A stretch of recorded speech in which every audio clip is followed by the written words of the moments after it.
Hi, my name is Lexi Galernick, and I am a nursing student here at the University of Michigan. In this presentation, I will be giving you detailed information on a patient that I have previously interviewed. Patient is a 47-year-old married Caucasian female. Patient is also a registered nurse in the neonatal unit for over 20 years. Annually, patient sees a primary care physician in Toledo, Ohio. Patient's chief complaint is regarding persistent lower back pain with occasional nerve pain radiating through the right side of the body. History of present illness. Patient gives no specific date of onset, but the intense lower back pain began in 2006. The lower back pain originates in the lumbar region of the spine, and more specifically affecting the L4 and L5 vertebrae. Patient has since undergone surgery to correct the deformed spinal cord and vertebrae.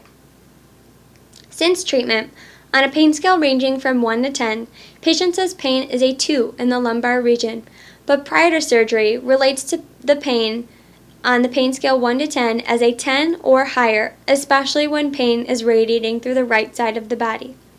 Patient referred to the pain as feeling constant, sharp, or stabbing, and has increased with certain activities or actions. Patient also says the severity of the pain increased during certain activities. Factors that aggravate the patient's pain in the lower back include standing, sitting, and walking for long periods of time. Patient states that few things will alleviate the pain completely, but lying supine with lower extremities elevated below the knee and ice in the lower lumbar region will help relieve the pressure feeling, along with taking 2,100 milligrams of Neurontin per day every day for 3 months, and also taking a leave of 1,000 milligrams as needed. Patient was prescribed her medication by neurologist post-surgical intervention.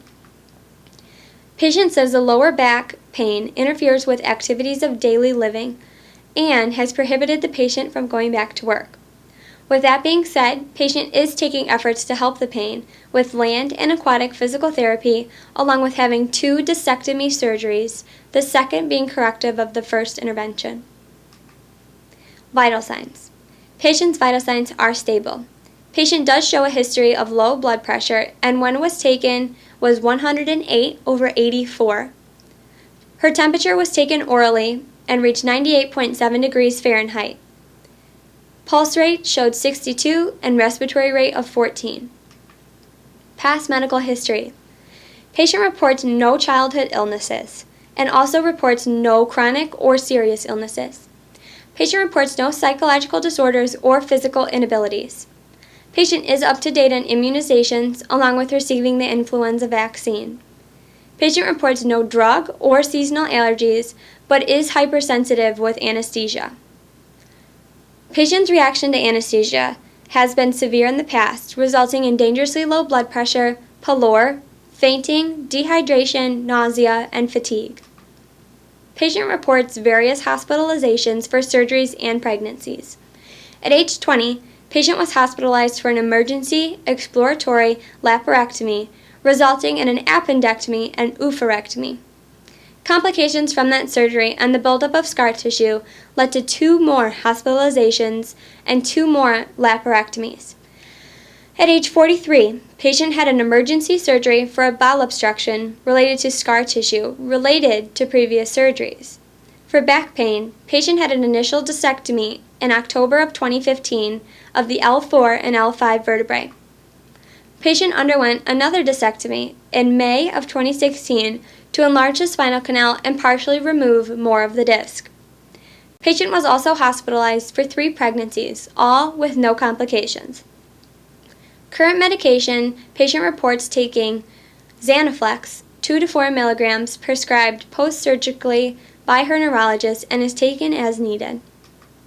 Functional assessment. Patient denies drug, smoking, and tobacco use. Patient does report being exposed to secondhand smoke throughout childhood due to a parent smoking in the house. Patient drinks 1 glass of wine 1 to 2 times per month. Good exercise is achieved with patient exercising every other day, consisting of walking 1 mile along with interval weight training.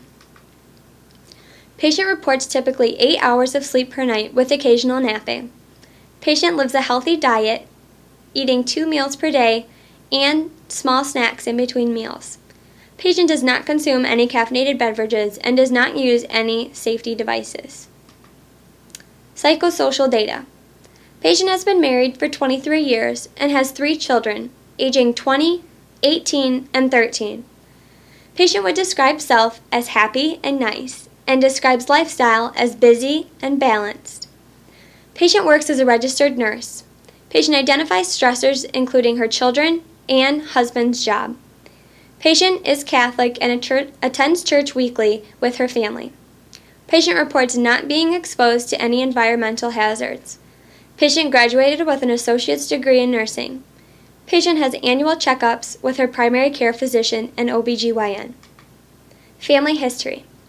Patient's father passed away in 2012 at the age of 74 due to 2 primary sites of lung and liver cancer. Patient's mother is still living but has a history of hypertension and high cholesterol. Maternal grandmother passed away at age 86 due to complications of Alzheimer's disease.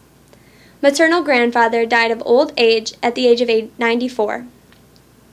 Paternal grandmother died of leukemia at age 72, and paternal grandfather passed away from complications of a stroke at age 74. Musculoskeletal exam. It is essential for me to perform a musculoskeletal exam on my patient in regards to assess the patient's lower back pain originating in the L4 and L5 region of the spine. Review of systems. Patient reports tenderness along the incision on the lower back. Patient states limitations in range of motion, dealing strictly with hyperextension of the right hip and spine. Patient reports limitations in ADLs, as stated with the history of present illness. Patient experiences weakness in core muscles, along with occasional weakness in the right leg and upper side of the body. Musculoskeletal physical exam. Patient has identified that muscle mass appropriate for body size and appropriate bone structures bilaterally. Patient has an erect posture. Patient's gait shows abnormal tendencies of favoring the left side, causing a mild limp, but position of the feet are within normal limits. Patient shows no signs of scoliosis. Patient's range of motion for joints, including TMJ and neck, are within the normal limits, along with the shoulders, elbows, wrists, fingers, knees, and ankles being within the normal limits bilaterally. Patient has restricting range of motion with right hip and spine on hyperextension and is unable to complete.